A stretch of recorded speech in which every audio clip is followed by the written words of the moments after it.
Matius pasal 18 ayat 21 sampai 35. Kemudian datanglah Petrus dan berkata kepada Yesus, "Tuhan, sampai berapa kali aku harus mengampuni saudaraku jika ia berbuat dosa terhadap aku? Sampai 7 kali?" Yesus berkata kepadanya, "Bukan, aku berkata kepadamu, bukan sampai 7 kali, melainkan sampai 70 kali 7 kali. Sebab hal kerajaan surga seumpama seorang raja yang hendak mengadakan perhitungan dengan hamba-hambanya.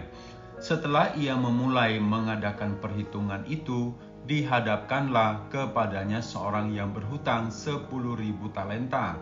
Tetapi karena orang itu tidak mampu melunaskan hutangnya, raja itu memerintahkan supaya ia dijual, serta anak istrinya dan segala miliknya untuk membayar hutangnya.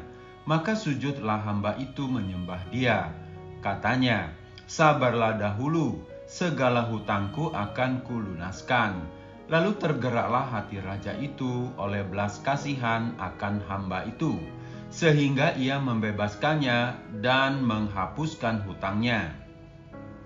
Tetapi ketika hamba itu keluar, ia bertemu dengan seorang hamba lain yang berhutang 100 dinar kepadanya. Ia menangkap dan mencekik kawannya itu, katanya, 'Bayar hutangmu.' Maka sujudlah kawannya itu dan memohon kepadanya, 'Sabarlah dahulu, hutangku itu akan kulunaskan.' Tetapi ia menolak dan menyerahkan kawannya itu ke dalam penjara sampai dilunaskannya hutangnya. Melihat itu, kawan-kawannya yang lain sangat sedih, lalu menyampaikan segala yang terjadi kepada tuan mereka. Raja itu menyuruh memanggil orang itu dan berkata kepadanya, 'Hai hamba yang jahat, seluruh hutangmu telah kuhapuskan karena engkau memohonkannya kepadaku. Bukankah engkau pun harus mengasihani kawanmu seperti aku telah mengasihi engkau?' Maka marahlah tuannya itu dan menyerahkannya kepada algojo-algojo sampai ia melunaskan seluruh hutangnya. Maka Bapakku yang di surga akan berbuat demikian juga terhadap kamu, apabila kamu masing-masing tidak mengampuni saudaramu dengan segenap hatimu." Baca juga 1 Yohanes pasal 1 ayat 5 sampai 10. Hati yang mengampuni, bagian pertama. Saudara-saudara, mengampuni atau pengampunan bukanlah sebuah konsep yang dihargai dengan tinggi oleh orang-orang di dunia ini. Sebab dunia hanya puas jika bisa balas dendam yang setimpal. Oleh sebab itu, pengampunan dilihat sebagai tanda kelemahan, sebuah pengakuan yang tidak diperlukan. Dunia sekarang ini dengan suara keras menuntut keadilan, tetapi manusia pada umumnya tidak mengenal keadilan, pengampunan, maupun kebutuhan mereka sendiri akan pengampunan. Tetapi bagi orang Kristen, sebagai murid Kristus, pengampunan adalah segalanya. Inti dari Injil adalah berita tentang pengampunan yang ditawarkan kepada semua orang dalam Tuhan Yesus Kristus. Sukacita dan pengharapan yang menetap bagi setiap orang berdosa yang bertobat terletak dalam penyataan bahwa sebab Engkau ya Tuhan baik dan suka mengampuni dan berlimpah kasih setia bagi semua orang yang berseru kepadamu.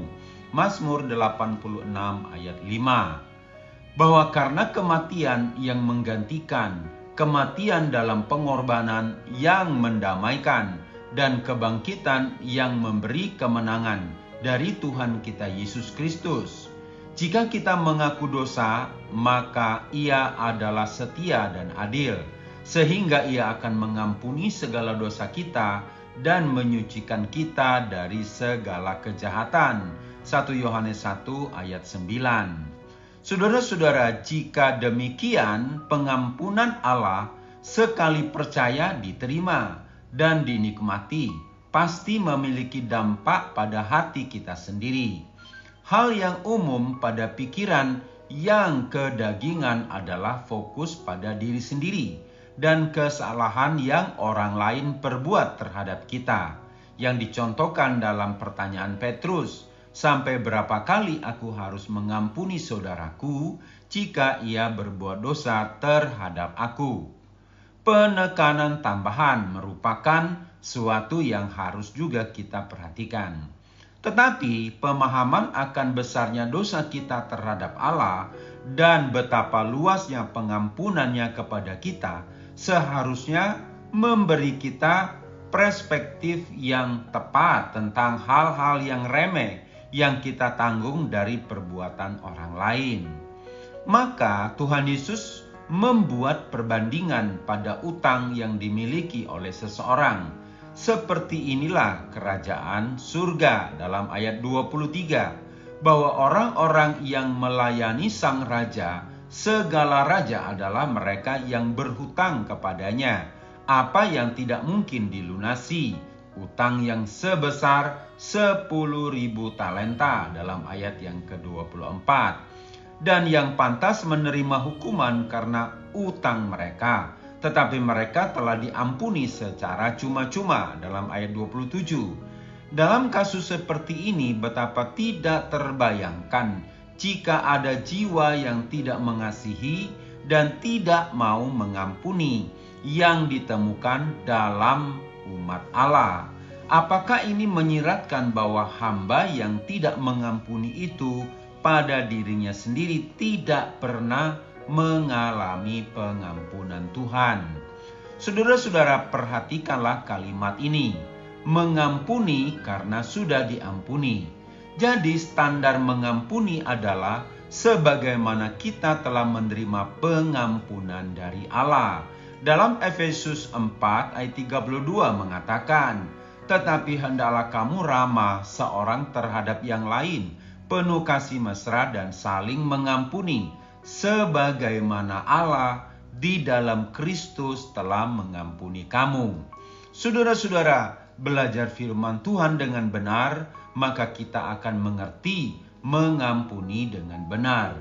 Giatlah selalu belajar firman Tuhan, dan giatlah melayani di ladang Tuhan. Haor Ministry.